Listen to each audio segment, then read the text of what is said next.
一个自愿被困在荒岛上的男人，仅凭简单的生存装备，在荒岛上过着丰衣足食的给生活。非但没有让自己3天饿9顿，反而天天享受海鲜自助大餐，什么鹦鹉鱼、比目鱼，通通都是他的自助菜单。至于高级餐厅里面摆满的虾兵蟹将，更是吃得不厌其烦，张口就来。这哪里是荒岛生存避世，简直妥妥的荒岛野炊生活大体验。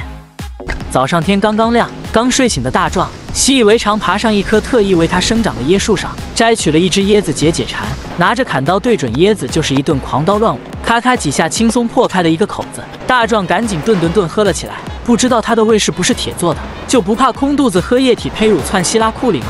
不过窜稀没找上门，肚子却发出给的求吃信号，啥也不说啥也不唠，拿着鱼枪就往海里靠。海底依然清澈见底，五彩缤纷，自由自在的鱼儿依旧悠然自得地畅游着。不得不说，今天的菜品还挺丰富的。一向眼高手低的大壮，恨不得每样海鲜都带一点上岸。看看底下那2只一大早撒狗粮的次瑶，就连星级酒店都看不到有这么大的。要不是看在你们是情侣的关系，今天餐桌上第一主角肯定就是你们了。兜兜转转，好不容易在旮旯缝隙里看到一条大家伙，二话不说，直接一枪射了过去。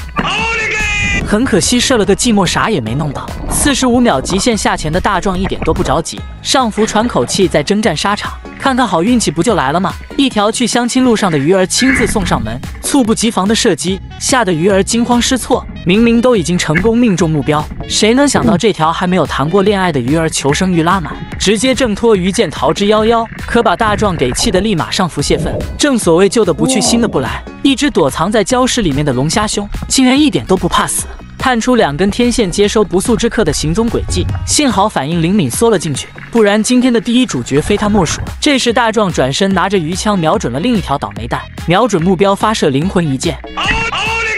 今天的餐中主角就是他了。大壮赶紧回收鱼线，瞧瞧抓到了什么货色，原来是一条色彩斑斓的鹦鹉鱼。即便还没有被红烧火烤，它那绚丽的火红色身姿早已耀眼夺目。大壮为了减轻鹦鹉鱼的痛苦，丝滑的刀法在他头部咔嚓几下，鹦鹉鱼很快就这样饮恨西北。大壮还是一如既往的心狠手辣，这条鹦鹉鱼保守估计也有4、5斤重，不过单一的菜品似乎还没能满足大壮食欲欲清的胃口。绑扎好之后，继续寻找新的品种。眼前这条狮子鱼看起来还不错的样子，可惜个头还是有点小，看来小有小的好处嘛。又一条出门没看黄历的倒霉蛋，大壮二话不说，直接一发入魂。虽然箭矢早已贯穿他的5脏6腑，但鱼儿还是尽最大的努力，不断挣扎一番。万一成功逃脱了呢？不过这条倒霉蛋最终还是成了刀下亡魂。2条海鲜已经挂在身上，还嫌不够丰盛，都快把隔壁的贝爷德爷馋哭了。大壮又到附近看看有什么能当一下配角。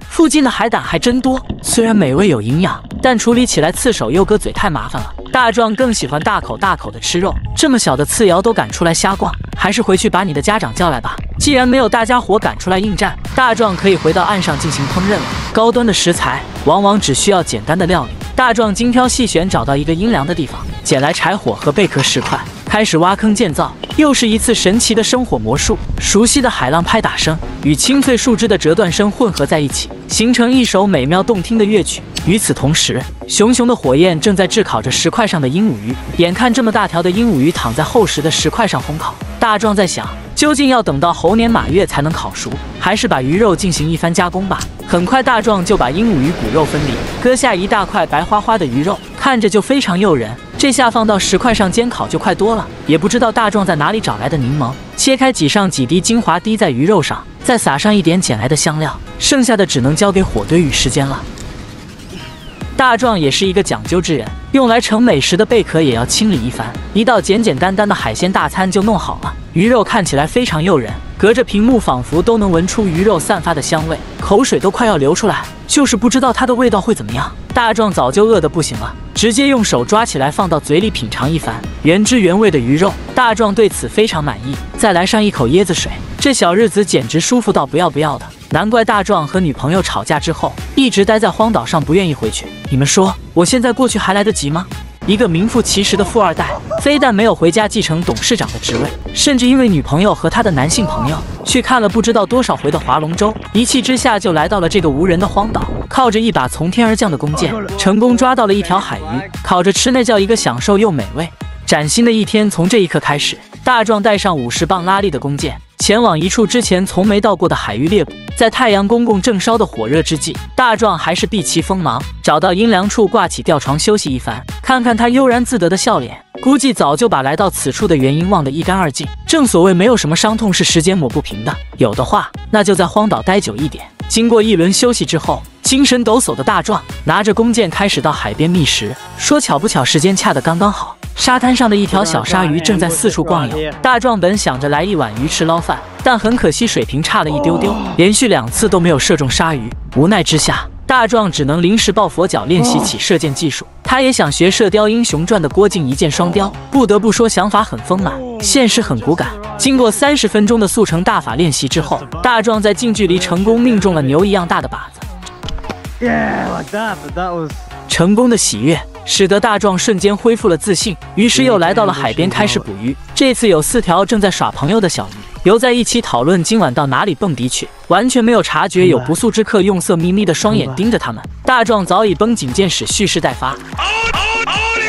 显然一箭之前练习的一箭双雕啥也不是，即便这次用上欧力给为他打气也没什么卵用，不但鱼儿没射中，而且还摔了一跤。这技术与运气比隔壁天天踩狗屎的王大爷还要差。听听大壮疼痛的呻吟声就知道有多嗨，甚至手指也见红了。在这里奉劝大家一句，珍惜生命，远离大壮。此时大壮的心情犹如天上的乌云密布，在毫无征兆的情况之下，说下雨就下雨。不过一向积极乐观的大壮并没有因为受伤而感到悲观，反而越挫越勇，再次在雨中练习剑术。雨过天晴之后，喝上一口天露，继续寻找美食。这次大壮打算到海边的石缝里碰碰运气，果不其然看到一条倒霉蛋被困在此。只不过明明可以徒手去抓，但他非要在镜头前展示他的练习成果。好吧，这次就依他吧。最后大壮也成功射中了这条倒霉蛋。这条海鱼虽然不是很大，但它确实能够抚平大壮受伤的心灵，这就足够了。又是熟悉的捡柴建造，魔术一般的美棒生火技术，整套荒岛野炊行云流水。